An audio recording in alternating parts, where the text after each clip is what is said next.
လူတွေရဲ့စိတ်ရင်းအမှန်ကိုအမှန်အတိုင်းသိဖို့ခက်တယ်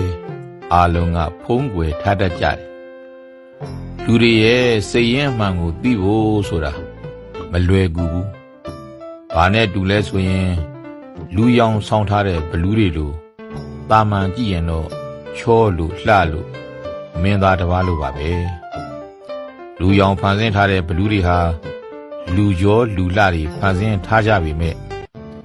သူတို့အိပ်ပျော်တဲ့အချိန်သူတို့ဒေါသတွေထွက်တဲ့အချိန်တွေမှာတော့သူ့ပင်ကိုဘလူးရုပ်ကပြန်ပေါ်တယ်တဲ့အဲ့ဒီအချိန်တွေမှာတော့ဖုံးအုပ်ထားလို့မရဘူးလူရောင်ဖန်ဆင်းထားလို့မရဘူးပေါ့ဒီတိုင်းမှာပဲဟန်ဆောင်ဖုံးကွယ်ပြီးတော့အကျိုးလူလာတဲ့အပြုံးမျက်နှာတွေနဲ့လူချင်းဆက်ဆံရမှာဖုံးကွယ်ထားတတ်တဲ့ဘလူးလိုလူတွေဟာလဲသူတို့လိုချင်တာတွေရသွားပြီသူတို့ဖြစ်ချင်တာတွေဖြစ်သွားပြီဆိုတဲ့အခါမျိုးတွေမှာတော့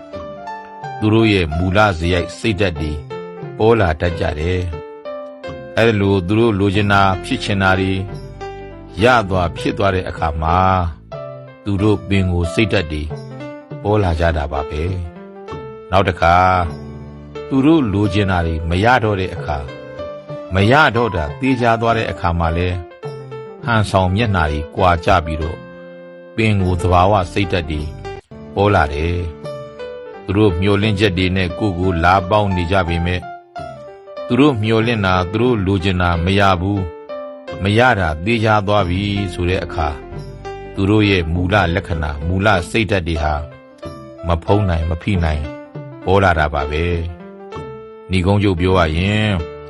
ဘလူးတွေဟာလူရောင်မင်းသားရောင်ဖန်ဆင်းထားတတ်ကြပေမဲ့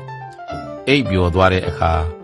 ဒေါသထွက်တဲ့အခါတွေမှာဘလူးပုံပြန်ပေါ်လာတယ်လို့လူတွေဟာလည်း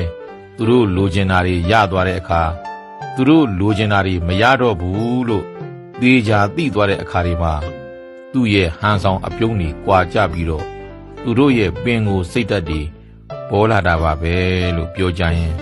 ဒီကုန်းချုပ်ချင်ပါတယ်အားလုံးလူအချင်းချင်းလှည့်ပတ်ခြင်းဘေးများကင်းဝေးနိုင်ကြပါစေလို့ဆန္ဒပြုရင်းဒီကုန်းချုပ်လိုက်